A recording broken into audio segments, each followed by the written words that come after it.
The time I'm going to get underway now. Good morning, everybody, and thank you very much for joining us this morning for the for this webinar where we'll be discussing Wednesday's autumn budget, which I'm sure that you all watched with a great deal of anticipation. My name's Marie Wadeson, and I am a managing director at Quantuma. And on behalf of our parent company, the K3 Capital Group, I lead the K3 Hub, which is a member network for professional advisors developed by us and other companies within the K3 Group. K3 Hub is one of the ways in which we try to give back to the firms which we collaborate with around our group, with events like this and our very well-established CPD programme being great examples of the value that we seek to add through the K3 Hub. Speaking of CPD programme, we've begun the process of defining our subject matter for 2025. I can see there's a poll just popped up on the screen. Very keen to get your input into this. As I said, there's a poll just popped up onto my screen, certainly, and hopefully yours. I'm very keen to understand the type of content and subject matter that will be most valuable to you. I'm also keen and not wanting to put a curveball into the team sitting in the background running this webinar kindly for me, but if you could also tell us the type of format you're interested in. We've held the Friday morning webinar slot for almost 4 years now. Let us know if you're keen to continue on a Friday morning webinar or whether you'd like to go into real life. Just a few things that have happened around the K3 Capital Group this week. It's been a pretty busy week over here. So on Tuesday, we completed the acquisition of Pinnacle Computing Support, which is the UK's #1 reseller of Sage ERP and accounting systems to SMEs. And I'm sure that they work with a good number of your clients. On Tuesday, here over at Quantuma, we completed the last of the pre-budget targeted MVLs and made distributions of well in excess of 100 million back to the shareholders of these businesses. On Wednesday, the content team at JE Consulting, a marketing agency that services professional services firms within our group, worked well into the evening to complete the content packages for the budget, and I'm sure that there's a number of their clients on here. Their clients use those content packages for their own marketing purposes. And then, of course, Wednesday was the day where the most anticipated budget statement in a very long time was made, and I guess the reason we're all here today. As we get going, I'm sure that we've already had quite a few questions in, and I anticipate quite a few more coming in. I'll be putting those questions to Jeremy at the very end of this session. So if you wouldn't mind helping me out, if you could use the Q&A for these questions rather than the chat, I'd be really grateful to you. So Jeremy, we're in a week that we've also marked Diwali, which promotes light over dark. Can the same be said about the budget? Over to you. Thank you very much, Marie. So this was really, I think, there is a little bit of light, but an awful lot, I think, of what I would call Reeves pre-Halloween frightener on this basis. And thank you very much to K3 and Quantuma for hosting this session. I think there will be a number of questions that come up. So a rating scale, do you agree or disagree that the budget broke the Labour Party manifesto? If you really think it did, it's a 10. If you don't think it did, 1. And anywhere in between. If you think there's shades of grey on that, you're welcome to do that. And that poll will shut in about a minute or two, and we'll look at the results later on. What I'm looking at here is the economic position, the fiscal position, the taxes that have changed, national insurance, responses, and the action points. Now, I probably won't get through everything this morning, but because also I want to allow more time for questions. But she has rewritten the fiscal rules to unleash up to 50 billion in borrowing, which experts will say will keep interest rates higher for longer and risk pushing up the cost of mortgages. And already we've seen a bit of a rowback on the expectations of interest rate reductions. So that will affect mortgages to start with. Then, of course, what we've seen is, and this was implied by the manifestos, was an increase in tax under all the Lib Dems, Labour and the Conservatives. But what this has done is this has gone considerably further. And what you're looking at is more like 38% of GDP, well in excess of the previous post-war high figure, 1948-49, when Clement Attlee was in office, and we were recovering from the Second World War.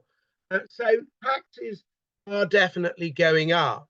And the economic prospects have undoubtedly been affected, and probably not in a good way. The OBR has already said that the budget means that inflation will be somewhat above the 2% target, not hugely, somewhere 2 to 3% for the most of the parliament, settling down to 2% by about 2029. As you will know if you've been on these seminars before, these talks before, I have a bit of skepticism about long-term economic forecasting, but it does seem that inflationary expectations are higher than they were. And then GDP growth, and this is the area that could prove most troublesome, somewhere in the 1 to 2% mark. Again, less than the trend rate which economists believe the UK economy could grow as a developed economy. And they think that GDP growth, with the exception of the IMF, most economists believe that actually the budget has damaged economic growth. If you look at inflation, as you'll see, a bit of a spike, it then comes down, but the spike is at least partially caused by the increased taxes, meaning that there will be increased prices that consumers will need to pay. In terms of public spending, what we're looking at is an increase of 70 billion over the next 5 years, up to be 44% of GDP by 2030.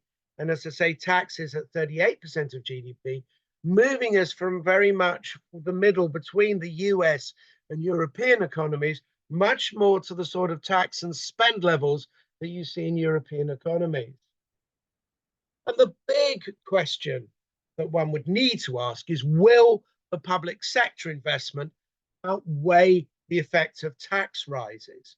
Will the 22 billion or so in NI rises that goes to the NHS, will it actually help outcomes on that basis? And I just that is, I think, one of the big questions that the electorate will be looking at. Do the waiting list, do the ability to see GPs, is the efficiency of the NHS increased? Because the increases in expenditure over the last few years, even in the increases in the number of doctors and nurses, have not necessarily been translated into a greater number of clinical interventions, and that's an issue.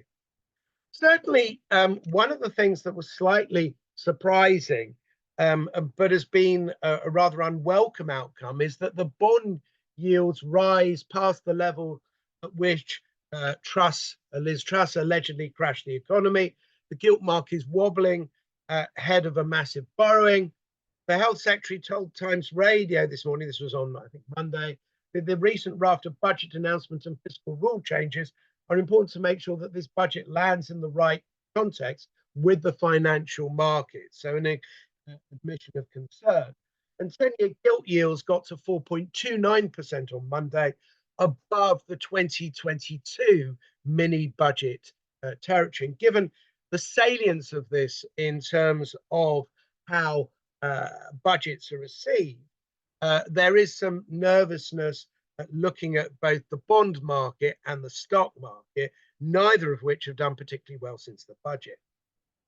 And then we have the election promises. And when I look at this, as I can see, the range seems to be that most people seem to be in the 6 to 10 range, showing 20% saying definitely broke the manifesto commitment, with only relatively small numbers believing that it did not break the manifesto commitment.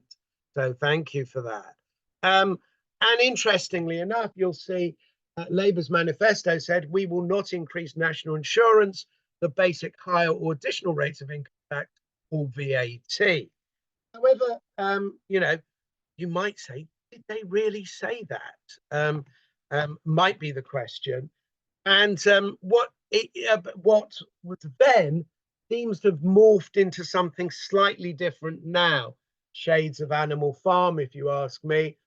We made a clear promise to working people, notice just working people, not to raise income tax, VAT, or their national insurance. Now, the word there I have emphasized didn't appear anywhere before the general election. Now, if public services really improve, I suspect voters may say, oh, it's just politicians, at election time. But if there are real issues arising from this budget, I think those words may come back to haunt. You've got a little bit of it seems to me, quite a lot of wordsmith, and the image of that is not helped by the fact that the government is headed by a lawyer. And nothing against lawyers, went to the same university as me, Leeds, but it does sort of slightly remind me of Humpty Dumpty, Alice in Wonderland. When I use the word, Humpty said in rather a scornful tone, it means just what I choose it to mean, neither more nor less. And the question is, said Alice, whether you can make words mean so many different things.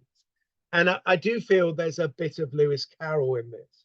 And the problem is, of course, that we know that Humpty Dumpty falls off the wall, and we have no idea at this stage whether this government will do the same. But I'm not sure that it is necessarily even strong Labour supporters think it's necessarily the start they wanted. And of course, everyone is now digging in to what the politicians said before the election. Obviously, Ms. Reeves admitted that some were taxes. Yet in opposition, Ms. Reeves criticised Mr. Johnson, the former Prime Minister, for doing just the same.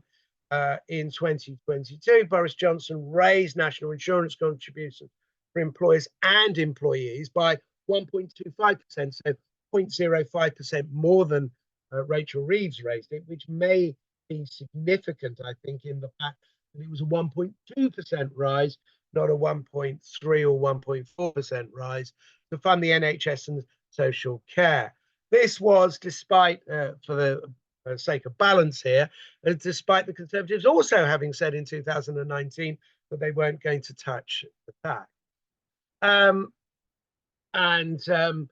He reminded, Johnson had previously said, Reeves, my lips, we will not be raising taxes on income or VAT on national insurance.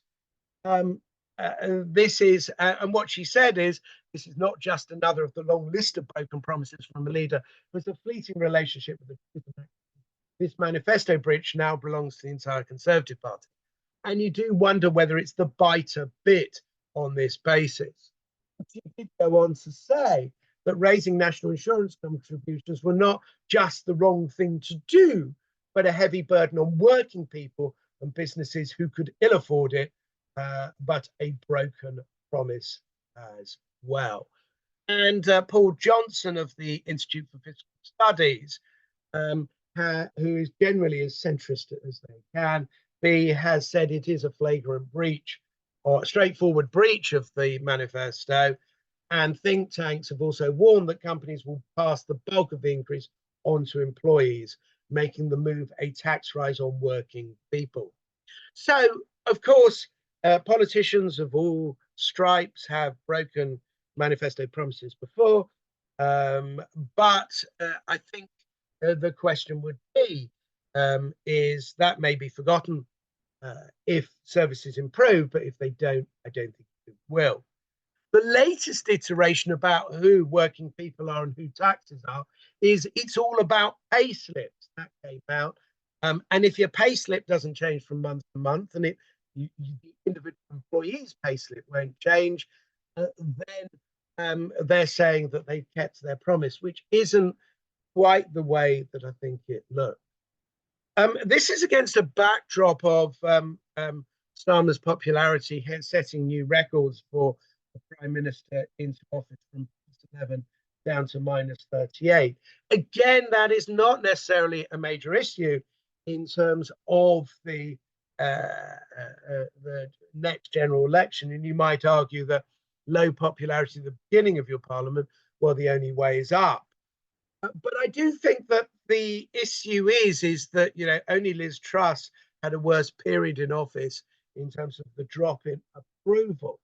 And although you might think, well, probably, you know, Conservative Lib Dem voters, it actually includes an awful lot of Labour voters as well, according to a recent opinion poll, who are particularly disappointed about what their leader has done. Whereas what you can see is that slight improvements for the Conservatives in their view of Rishi Sunak and slightly less good for Ed Davey. My problem with the idea that you can do what you want at the beginning of a parliament and the electorate will have forgotten it is I don't think that always works. If you look at Norman Lamont, who increased budgets, who increased taxes in his 1993 budget, when the Conservatives said they had no plans to do so in the general election the year before, despite the fact that the Conservatives went on to reduce income tax in 1996 and 1997, voters never really forgave the Conservatives for breaking their promises. There was also, if you remember, the fuel tax increase and the increase in heating energy, that on heating energy. And it was also set the tone for the government. And in my view, that's terribly important. You know, suddenly you'll see commentators really going for the government and not giving them the benefit of the doubt, which is certainly what happened to John Major. And then, of course, on the right, maybe a slightly less well-known person would be Liam Byrne, for example, who famously left the note to the Treasury. It was supposed to be a joke. It truly backfired, saying there's no money left. He was the Chief Secretary of the Treasury in 2010. The interesting point there was that the Conservatives used that incredibly effectively in 2015 in the general election there. Elections at the beginning of a parliament are important. But then you see the dilemma that Rachel Reeves had. Because if you take the manifesto commitments, the big three, indeed, actually, really the big four, because with corporation tax, she promised no increase beyond 25%.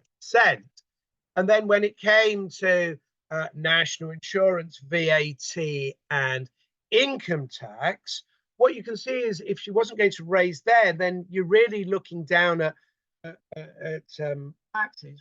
Don't traditionally raise a great deal of money. And that's why I think she came to the realization that she couldn't raise the sorts of sums she wanted to from the littler taxes. Particularly, I think she will find some problems with some of her IHT changes we might come to later on. And that's why I think she's decided to wield the big stick and go for the big NI rise, because one measure raising more than half of the 40 billion she wanted to raise. She's also put a bit of a squeeze on the hospitality sector. Sorry, there's a leaf blower outside. I wouldn't mind an extra from them. Just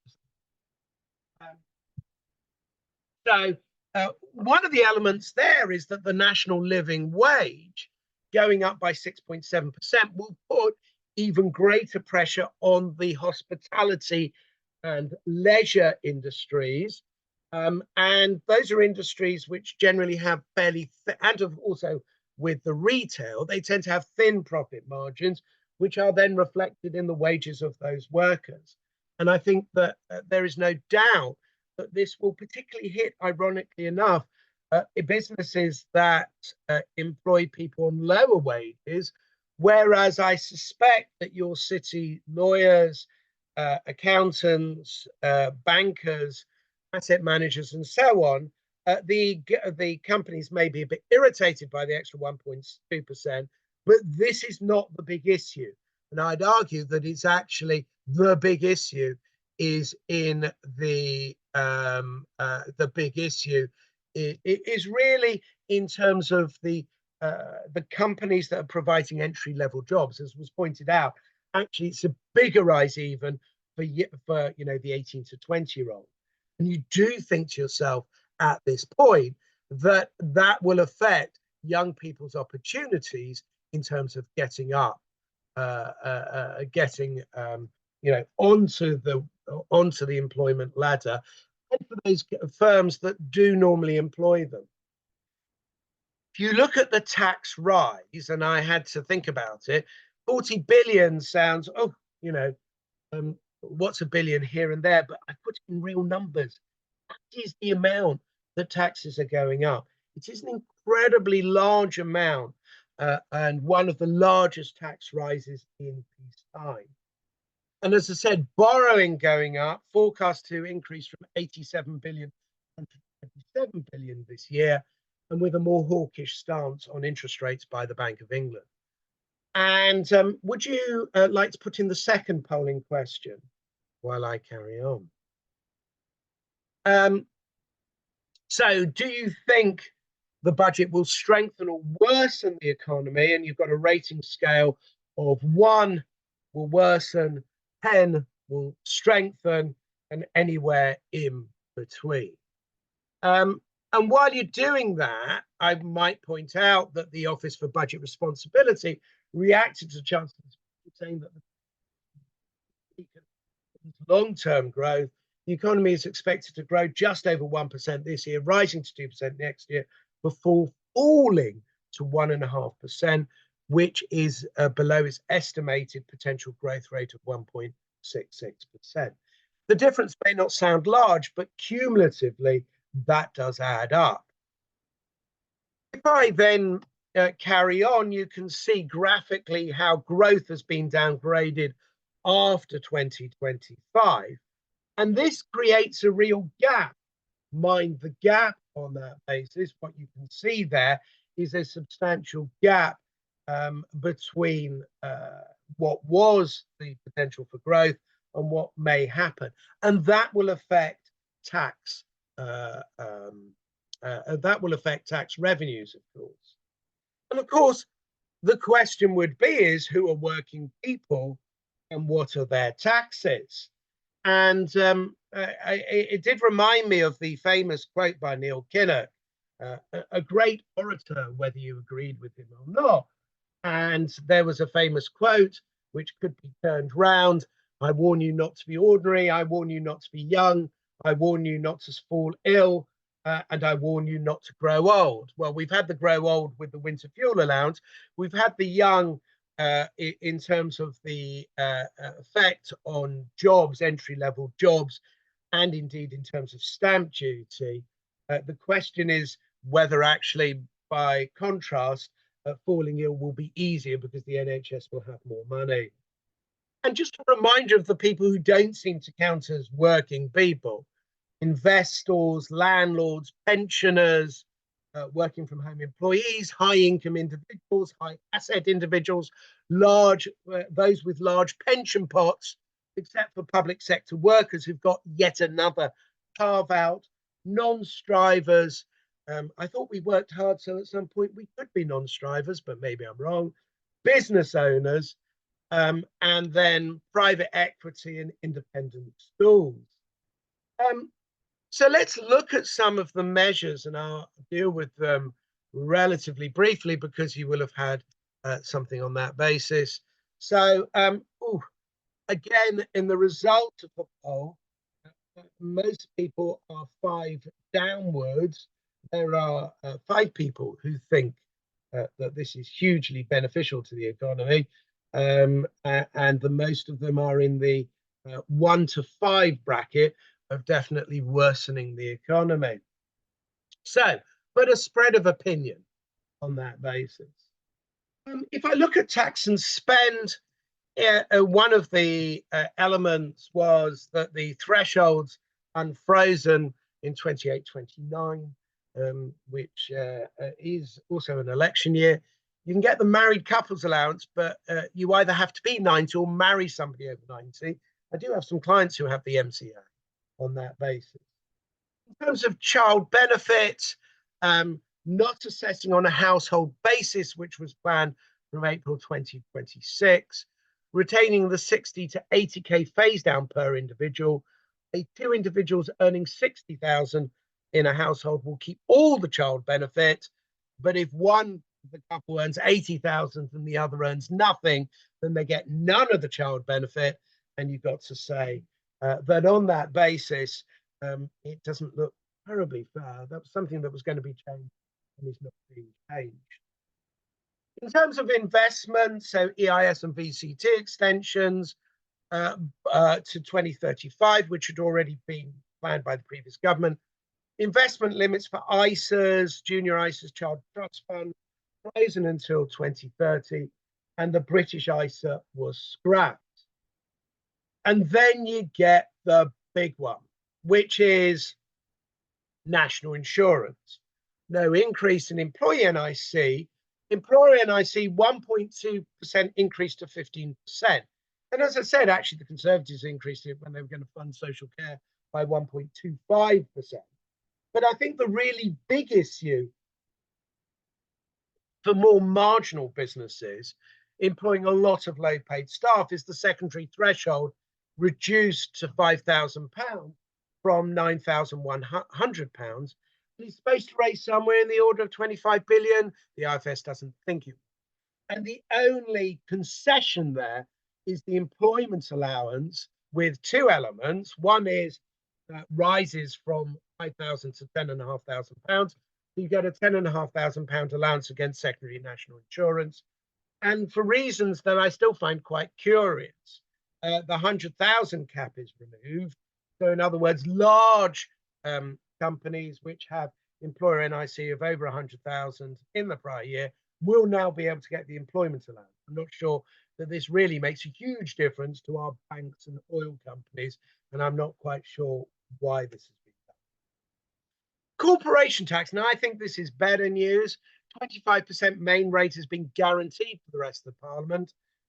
Maintaining full expensing, so the deduction for full expensing and the annual investment allowance at £1 million, and a new CT roadmap setting out their plans for the next 5 years. And electric vehicles, first year allowances on them have been extended a year. One might wonder, is it because the sales of electric vehicles haven't been that good? With research and development, again, retaining the current RDEC and SME intensive schemes. The RDEC R&D expert panel, please apply if you're an expert in R&D to help HMRC to be created. And you may have seen lots of issues with R&D with recent arrests for fraudulent claims in places like Norwich. And a disclosure facility is going to be launched with what I call dirty Harry letters, where HMRC says, we think you've got this wrong, amend it, or do you think you're lucky? As what I call a dirty Harry letter from Magnum Force, one of his great films, Clint Eastwood. They have helped with creative reliefs, audio-visual expenditure credit, enhanced 39% rate, the removal of the 80% limitation, and costs from the 1st of January 2025 are eligible. I always wonder when people say, oh, why are they giving special reliefs for private equity? Nobody else gets the same reliefs. And I'm thinking, well, creative industries have about 7 or 8. Now, they may well be justified. I think they probably are. We lecture a lot in this area. But don't say that certain industries don't get reliefs. The global 15% tax regime is already in as far as the UK is concerned. And indeed, they are introducing as planned the backstop, which effectively means that if any part of a multinational is in the UK, and there's a part of the multinational that escapes the backstop because they're in, escapes the 15% minimum corporation tax because they're in the British Virgin Islands, then the UK company has to collect that extra 15%. A quick reminder in terms of property furnished holiday lets, status abolished from the 6th of April 2025. No more claims for capital allowances, although you keep the claims for ongoing capital allowances where expenditure was incurred before the 6th of April 2025. Interest relief will be restricted in the same way as it is for buy-to-let landlords, and no business asset disposal relief, the 10% CGT, after April 2025. Well, BADR is being restricted anyway, as you'll see. But this will put pressure on owners of furnished holiday lets who may already be receiving fairly large bills for increased council taxes as well.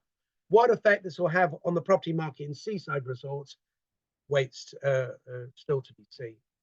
Making tax digital, or what I call making tax difficult, the requirement to have digital records and produce quarterly figures.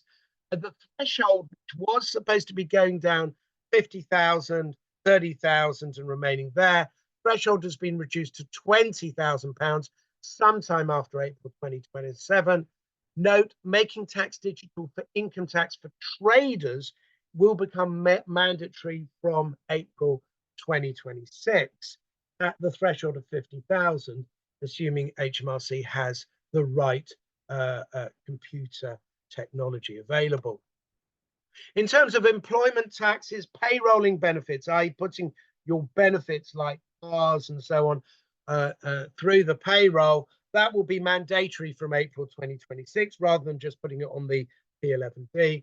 I always think that's a good opportunity to make mistakes on benefits 13 times a year and get 13 penalties rather than just one on your P11B if you get it wrong. Veterans reliefs extended to April 2026. EOT anti-abuse rules, so employee ownership trusts, some long discussed and anticipated anti-abuse rules to make sure that disposers of businesses into EOTs will not be able to maintain indirect control. That's amongst the other elements to do with also the residents of trusts as well. I think those measures will be broadly welcomed by those in the EOT industry who actually want EOTs to be a genuine incentive for employee participation, rather than an increasingly attractive way of existing owners of businesses actually avoiding capital gains tax. Umbrella companies, so either the agency will be responsible for pay as you earn, or if there isn't an agency, then the end user, something that was actually signalled as something that the previous government was going to do. They put it in their manifesto. Double pickup vehicles, of which there are quite a lot on the roads. If the weight exceeds 1 ton, they will be classified as cars, not vans, with the higher cars and fuel scale charges, and also the reductions in capital allowance. Generally, we'll see in cars increases in car scale benefit, but towards the end of this parliament, and an increase, a small increase in the van scale benefit. Fuel benefit up to 28,200 on the scale charge, despite the fact that fuel prices have calmed down. And notice that the difference between a car and a van, the van fuel charge is only £769. So if you wanted a transcontinental road trip, do it in a van and get your company to pay. And then we come to capital gains tax. And here I have illustrated the Laffer curve, because of course, unlike wages, which most of us need to pay food, heating, mortgages, Sky TV, the essentials of life, here, obviously, in terms of disposals, when we think about capital gains tax, we're thinking actually, if you don't raise capital gains tax, if you raise capital gains tax, I'm just not going to dispose of assets. The previous government reduced the rate of CGT for residential properties from 28 to 24%, based on a Treasury forecast that they're getting more money. According to HMRC estimates, a 1 percentage point increase would generate 100 million, but a 10% percentage point increase would cut revenue by up to 2 billion. So at least part of the revenue does believe in the Laffer curve, saying that there is a sweet spot at which you'll get more money. And once the rates go beyond that, actually the revenues become less. And this, I think, influenced the CGT element, higher rate and additional rate all at 24%, basic rate at 18%. So interesting about the basic rate going up from 10 to 18%. I'm assuming this is targeting owner managers of businesses who give their spouses shares just before they sell. And even if the spouses are, previously, if the spouse had been basic rate, tax would have been paid at 10%. Now it's at 18%. The annual exemption remains at its miserable level of 3,000. Maybe only a few years ago it was at £12,300. And the trust annual exemption is at £1,500.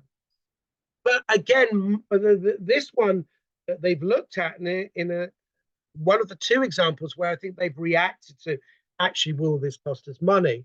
The CGT changes are less than were feared. Business asset disposal relief, and I was interested in which was talking about the number of deals and MBOs that were done, assuming in advance of a thought that actually there would be major changes on capital gains tax. One of the thoughts I had was that BADR could disappear altogether, and that's what a couple of think tanks thought that would happen. BADR remains at 10% for this year, and the rate goes to 14% for 25-26, 18% for 26-27. Which means in 26-27, if the CGT rate remains the same, you've only got a 6%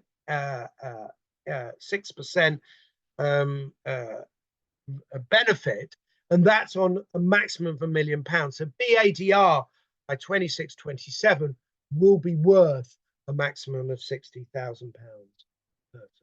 Not to be sniffed at, but again, when you think of the complications of BADR, you might think the regime ought to be simplified.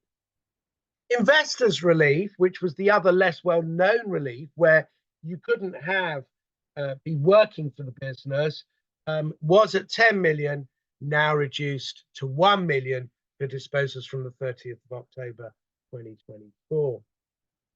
And then IHT. I'll deal with that. I'm going to actually probably go to 8:45 and finish. Freeze thresholds to 2030, nothing too controversial, I would have said, about that in the context of a tax rating budget. But the pensions exemption from IHT ending in April 2027 is one of those huge elements, because people think, oh, you get the pension out, it'll be tax-free. But no, if you die after the age of 75, your beneficiaries will pay income tax on that already. So it's not free of tax. If they pay IHT, if IHT on the pension is paid in advance, you could be getting up to an effective rate of 67% on pensions. And lo and behold, defined benefit plans appear to be exempted from that. And who are in defined benefit plans? Public sector workers.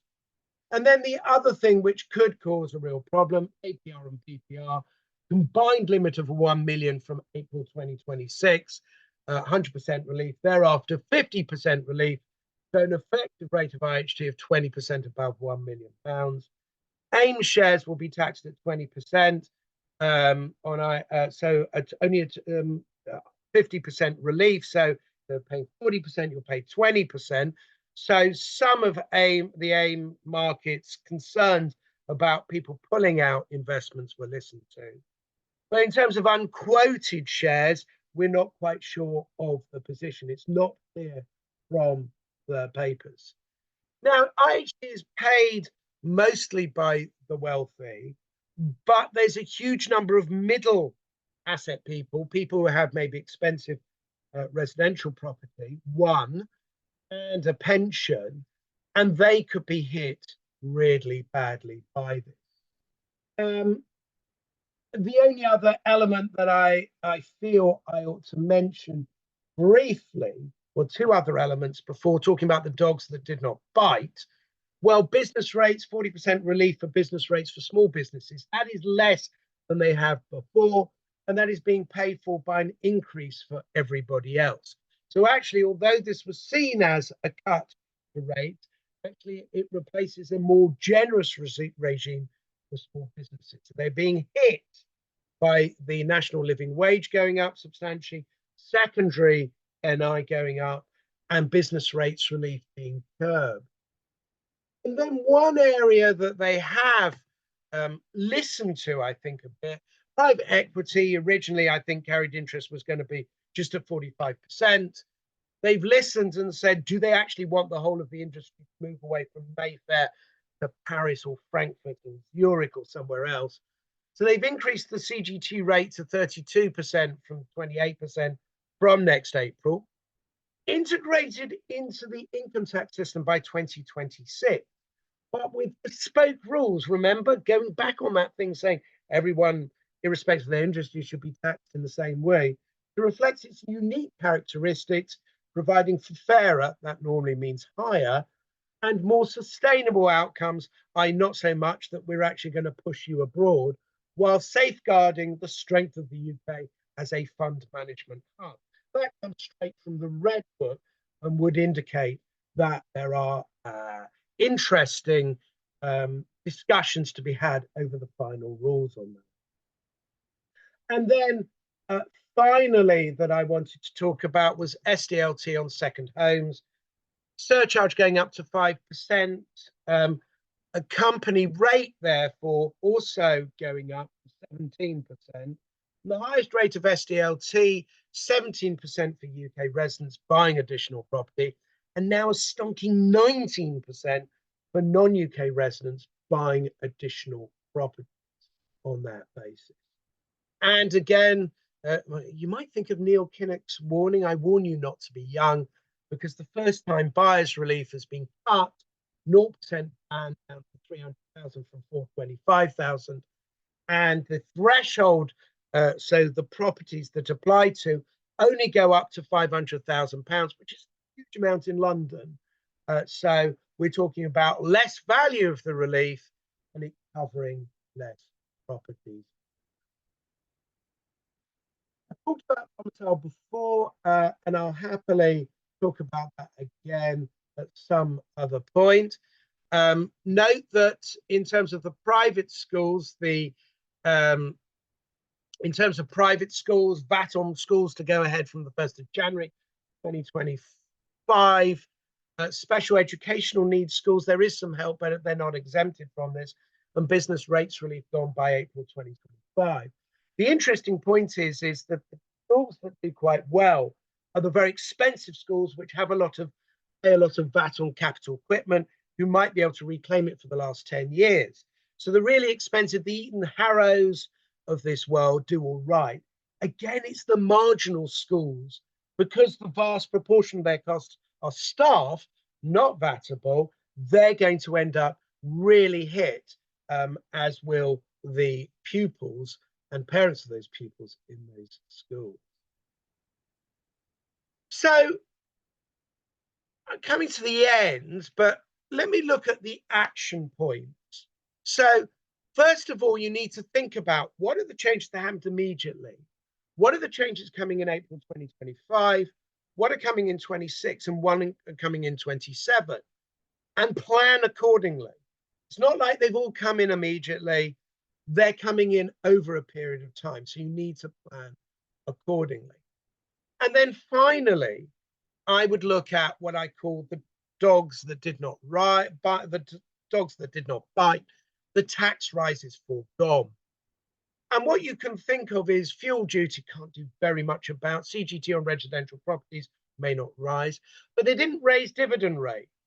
They didn't raise employers' NI on company pension contributions, nor did they touch the 25% pension lump sum or the annual allowance, didn't put any restrictions on EIS or SEIS investments, no restrictions on potentially exempt transfers, i.e. transferring assets to your children, and if you survive 7 years, no IHT, or the normal income exemption that you can give income and not get any IHT at all. Touch ISAs, nor the residential nil rate band. But now, if you believe that the government may well come back for more, these are the sorts of areas that they may well think about. And it's not a question of radically changing your policies and what you're going to do. It may be about, and my watchword on all these things is bringing forward things you'd always intended to do.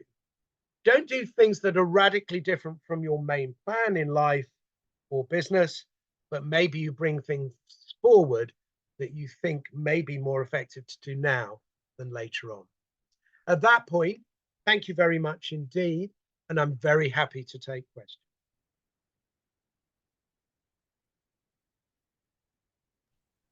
Right, finally getting my my mouse to work there. Thank you very much, Jeremy. As always, on point and super helpful. We have had quite a few questions in, so I'm going to put you through your paces any second. It might just be me, but I am slightly losing your audio on occasion. So if you could just come slightly closer, Yeah, that would be fabulous. Right. So you mentioned private equity towards the end of that session, and it looks as if we have a reasonable number of deal doers or the deal doing community on the webinar today. So I'm going to go to them first. So I'm going to read the questions out as they've come in. So first question looks at private equity. So, and it's opinion led here. So do you agree that the compromises with private equity and on generally modest CGT increases demonstrate a mood of pragmatism between business and government policy to find a middle ground? Yes, I think it probably does. Because those points were so well trailed, if you like, the government was able to think about what they were doing. And I think that was the key. Whereas the things, the rabbits out of the hat, the APR and the BPR and all of that, I think they may come to regret that, particularly the APR. But it was in their manifesto about private equity, and they seem to have rode back on that. Lots of talk about increasing CGT by more, and I think there is a willingness to engage on those sort of issues. Great, thank you. Next question looks at BPR as we've just talked about. So changes to BPR relief when selling a business. So the question reads, do I understand it correctly that there are no changes until after April 26? That's what I believe is correct, yes. Of course, always look at the finance bill when it is published, because governments are notorious for changing things between the budget and the finance bill. Right. Good call there. Next question looks at IHT, in fact. So how do you see the IHT changes on business property relief driving family businesses to consider selling rather than managed succession planning? Well, it depends what you look at and what you think is going to happen. I mean, remember, you could take Jeremy Clarkson's view, which is blow this shower. I only quote what Jeremy Clarkson says. I'm not saying it's my view. It's just survive 5 years and there might be another government that will do something different.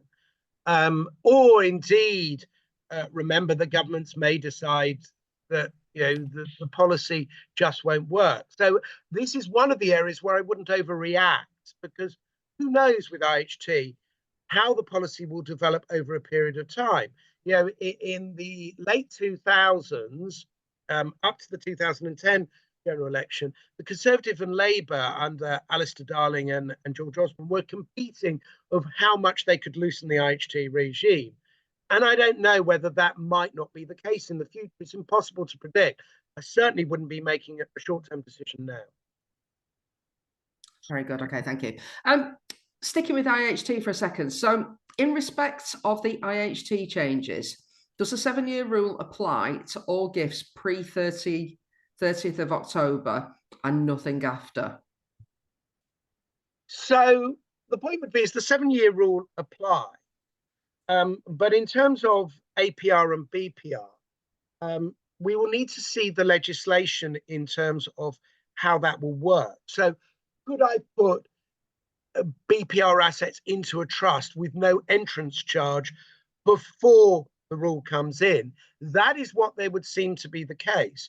But I wouldn't be certain, I wouldn't guarantee that there wouldn't be any anti-forestalling rules. But at the moment, based on what we've got at the moment, you could put your assets into a trust. And whereas with normal assets, once you get beyond a value of £325,000, you end up with a 20% charge. Here, I'm not certain. At the moment, you put your assets that have BPR and APR into a trust, you have no entrance charge. And that might still be the case. But again, lurking in the detail of a finance bill may be some anti-forestalling rules, because otherwise I can see lots of people doing that. Very good, thank you. Right, moving on to CGT then. So the question reads, do you think 24% on CGT is a rate for the whole Parliament or a starting pistol for future rises, given they pitch rolled 30% plus in the weeks before? So my thought on that matter is that the Treasury have gone to Rachel Reeves and said 24% is the sweet spot. So if I was thinking, oh, I'm short of money, I'm going to do something else, there are other targets I would look at. I think that 24%, he's been told she raises it much more than that to actually lose revenue. Very good, thank you. Right, next question then. So the increasing costs of employment to business are likely to impact service businesses, brackets the mainstay of the UK economy, harder than most. Will this dampen jobs growth as businesses seek more efficiencies from the existing workforce / implementation of technology? So, for example, AI to compensate? Yes, I think the simple answer to that is yes. When we had a period of labour shortage post-COVID, you could see the government actually encouraging that sort of element. They wanted better paid jobs, technology making productivity per person greater. The problem is that these industries provide very good entry-level jobs into the market, and I think that could be a problem. But yes, that is undoubtedly what will happen. Okay, thank you.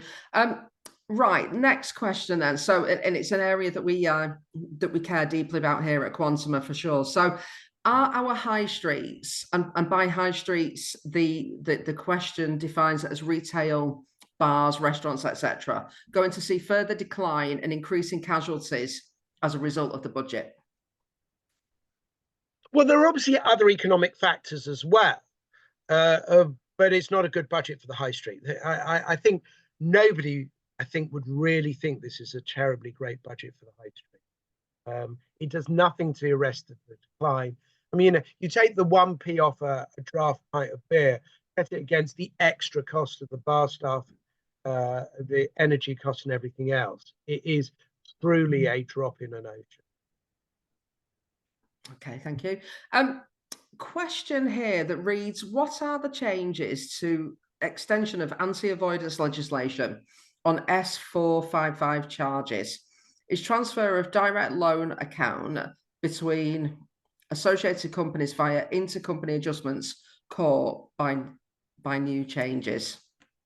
So I think that what they're getting at is the idea if you shuffle a loan from one company to another, and the owner manager of a business has taken out a loan, but is trying to avoid the company having to pay 33.75% HMRC.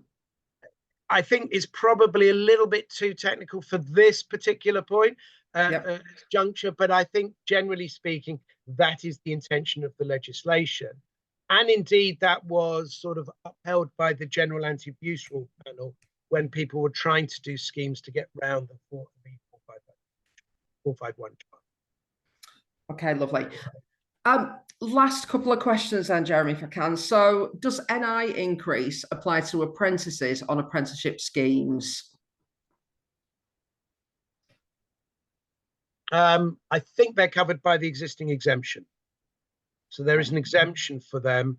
So I believe it's sort of under 21s generally and under 25s in an apprenticeship scheme. And I've seen no changes to those schemes. Okay, good. Last question then from me. So there is no mention of crypto in the budget. CGT is applicable on the crypto gains, but as UK mainstream banks do not allow crypto transactions, how is the revenue expected to receive tax from such gains?